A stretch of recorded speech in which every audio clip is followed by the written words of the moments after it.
Well, howdy, everybody. On behalf of the members of the Memorial Student Center's Wiley Lecture Series, I want to welcome everyone to our program, Why Diplomacy Matters. It was at an event like this in 1983 that a group of students first demonstrated their vision to create a committee whose mission would be to bring the world to Texas A&M, to educate their community on timely foreign policy issues. I'm proud to say that today, our mission persists and our students continue to develop and produce those crucial programs. I would like to extend a special thanks to the Wiley family for believing in our students' potential and investing in us. Mr. A.P. Wiley, his wife Erlene, and the late James Wiley Sr. and his wife Virginia are represented tonight by Don and Jim Wiley and their families. If you would please stand to be recognized.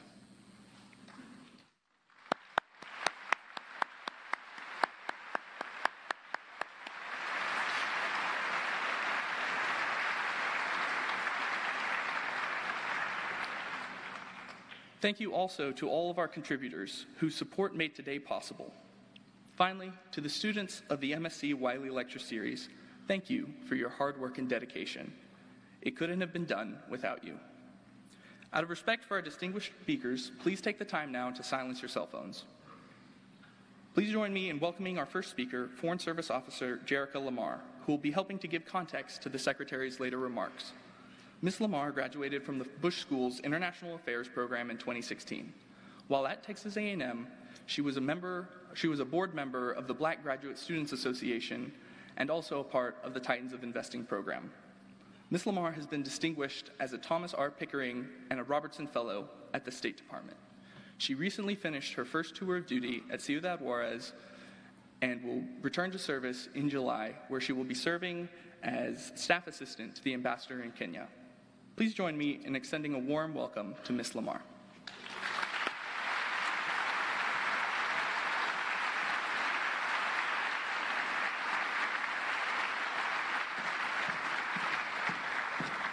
Thank you so much, Jack, for that wonderful introduction. Good afternoon. I'm Jerica Lamar. It is a privilege to be back in Texas as an alum of the Bush School in Texas A&M. Woo! I have truly missed this place. The late-night football games, breakaway on Tuesdays, and learning from real-world practitioners at the Bush School. It's an honor to be back as a U.S. diplomat, representing the United States Department of State, and to introduce our Secretary momentarily. Many of you may not know about careers at State. Growing up, I certainly didn't know any Foreign Service officers, but I did have parents that instilled in me a desire to serve, mentors that expanded my view of the world, and a deep faith that taught me to care about my neighbor. And I have found a home at State. Let me give you a brief window into what our work entails. I started this adventure as a State Department intern and Robertson and Thomas R. Pickering Foreign Affairs Fellow. My first assignment took me to the border at the U.S. Consulate General in Ciudad Juarez, Mexico.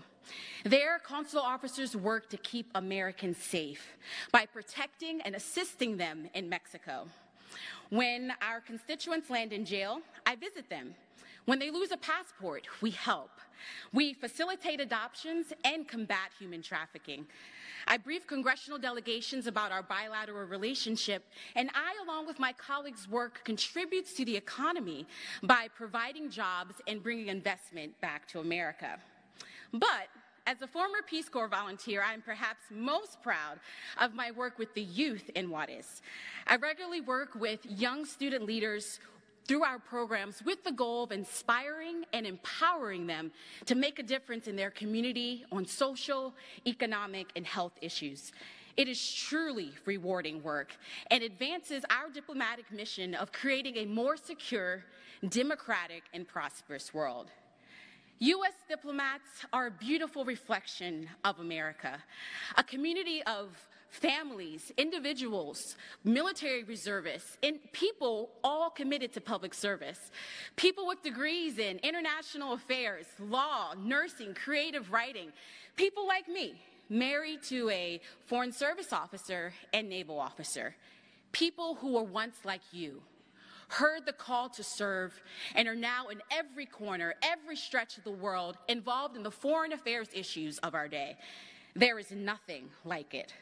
As the late President Bush once said, public service is a noble calling, and we need men and women of character like you to believe that you can make a difference in your community, your state, and your country.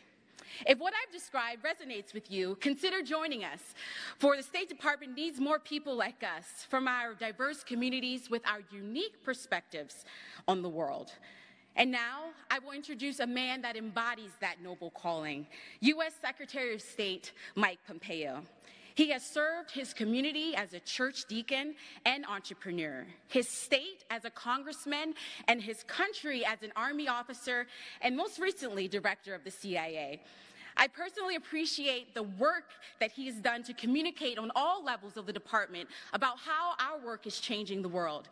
He regularly sends us emails that he calls Miles with Mike about his travels and the mission that he's advancing. He also hosts frequent town halls with staff where he takes our questions.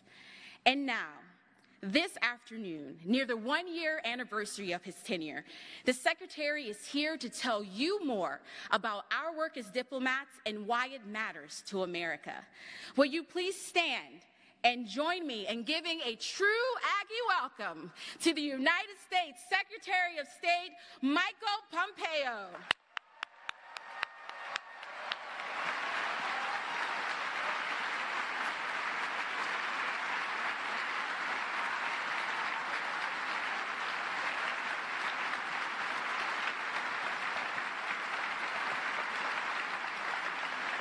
Thank you. Thank you.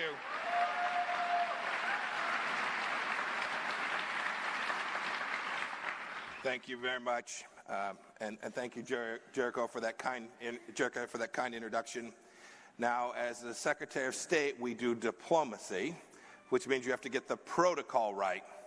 So, howdy. Howdy.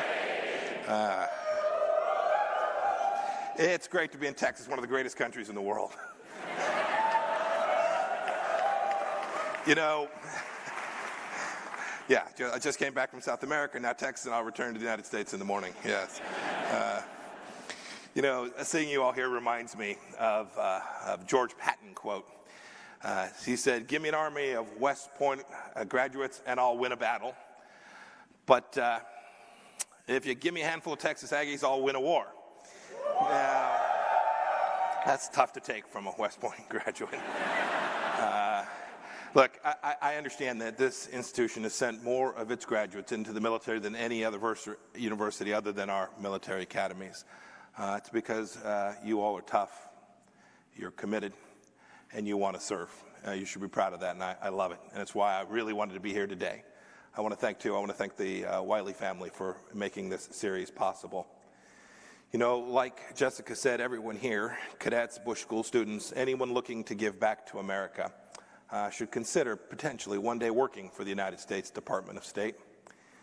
Now, I know, I get it. Diplomacy doesn't sound as thrilling as firing anti-tank weapons, flying F-16s, crawling through the mud. There's no Top Gun version at the State Department. Instead, we get Madam Secretary. No offense to Tia Leone. Those of you who are her fans. But there's a good reason that many former military officers end up working as diplomats, serving our country. It's because the work that we do is important for our soldiers. The soldiers need us, and we need them. Neither diplomacy nor the military can succeed at delivering for presidents and for our country without the other. And I'm not the first guy to figure this out. In 1946, President Truman was traveling. President Truman was traveling with Winston Churchill to Missouri, where Churchill would deliver his famous Iron Curtain speech. He delivered it there at Westminster at a local college. On the train, Truman showed Churchill a recent redesign of the presidential seal. The eagle's head was turned to the right, so it faced the talons holding olive branches. Now, that represented diplomacy. But rather than having the eagle turn to face the arrows, which represented war, Churchill pondered for a moment. And he said, you know, I think the head should be on a swivel, back and forth. In other words, diplomacy and military strength go hand in hand. They are indeed intimately related. each relies on the other. You know, I saw this as a young Army captain way back in the 1980s when I patrolled that very Iron Curtain that Churchill spoke about. I had the incredible privilege, along with my fellow soldiers. We were there to deter the Soviets and indeed prepare this country for the worst. But ultimately, it wasn't our tanks that delivered that victory. It was diplomacy, backed by the credible threat of force that we had projected. You know, Aggies have a long history in the military, but you also have a long history serving America's diplomatic mission at the State Department, and I'd love that to continue. If you join us, if you work, it will make a difference in the life of every American. Now, I'm going to speak just for a couple more minutes because I want plenty of time to take your questions, but before I do, I want to talk briefly about three aspects of my life, of the State Department's work. First, it's an incredible element of promoting national security. As they did during the Cold War, diplomats build relationships to ensure that disagreements never boil over into military conflict. Take Jerica, you just heard from, and her team. They're talking to Mexican authorities to alleviate migrant crisis and to secure our border. Her colleagues are confronting the opioid crisis by encouraging partners to cut off the drug flow, that fentanyl that comes in the United States and wreaks so much destruction. Just a few months ago, we saw the announcement that China made that they would do their part to deny fentanyl access to our country. It was State Department's diplomats who sealed that deal. And farther from home, the state has helped grow the ranks of the Defeat ISIS coalition, an enormous victory. We've seized back 100% of the caliphate, liberating millions of Syrians. American diplomats were at the center of creating that coalition and reducing threats to our citizens. Just this morning, I spoke with our ambassador, who's working to bring peace in Afghanistan. There's another graduate of this fine institution, a young lady named Melissa. She's supporting our work there to broker peace between the Taliban and the Afghan government. We're trying to end the longest war in United States history and save the lives of Afghans and American soldiers alike. Or take a man named Steve Began, a truly remarkable fellow. He's one of my special reps. He's working on the North Korea file. His team has gotten an international coalition together to put the toughest sanctions in history on Chairman Kim Jong-un and his country. But Steve's work is also important in that we are keeping the door open, working to achieve a diplomatic outcome where North Korea will be denuclearized in a way that brings peace to the peninsula. You know, Steve and our team have gotten enormous results. I was privileged to be in North Korea, where Kim Dong-chol, Kim Hak-sung, and Tony Kim were able to climb on an American airplane and return home to their families from being held hostage in that country. A remarkable diplomatic achievement.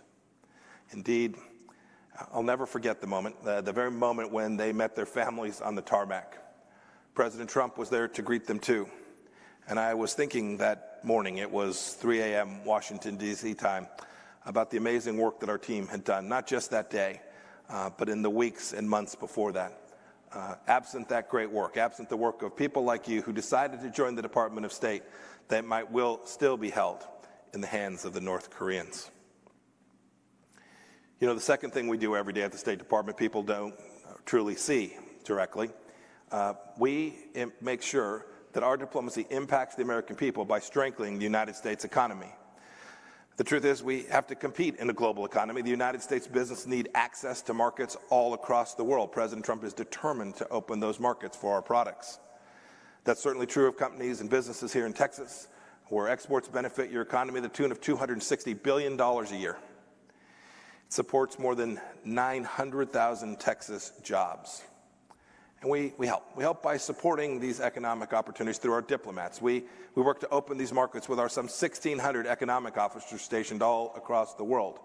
We try to take down barriers. We try to make the case for American companies and why they can deliver true value to nations all across the world. Indeed, it's the case that there is seldom an engagement. I was in South America just before coming here today. Not a single one of my conversations, not in Chile, not in Peru or Paraguay or in Colombia, did we not miss the opportunity to make sure they understood that America was there prepared to help create value for their countries as well.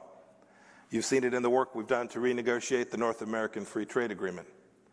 But you should know it's more than just commerce. There's a strategic element to this, too.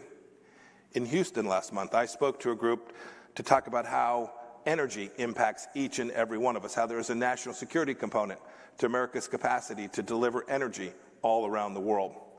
We watch as a pipeline is being built in Europe, which will tether Germany to Russia in a way that is not good for German security or security of the United States of America. The work that's being done here in Texas, in Kansas, in Oklahoma, all of the energy fields, and in North Dakota, if done well, can work with our diplomacy to deliver true security, not only to America, but to Europe as well. And you should know, Aggies are also helping state create a program to transport excess natural gas from right here in Texas to the Dominican Republic, so it can be sold throughout the Caribbean. We want to make sure the lights are on for your next spring break. We've got another team. A team's working to warn our friends and partners against buying Chinese 5G technology and build out their infrastructure with Chinese equipment. These are companies like Huawei, which will take your private information and transfer it to the Chinese government. It makes no sense, and American diplomats are at the forefront of sharing this information with the world. None of us want our privacy, our freedom falling into the hands of the Chinese Communist Party. The final thing before I close. The State Department helps with our American diplomats promoting and protecting our values, indeed our very way of life. The U.S. is the global standard bearer for democracy, for freedom, for liberty, and for human rights as well. If we don't speak up, no one else will. A few months back, the United States made the decision to leave the United Nations Human Rights Council.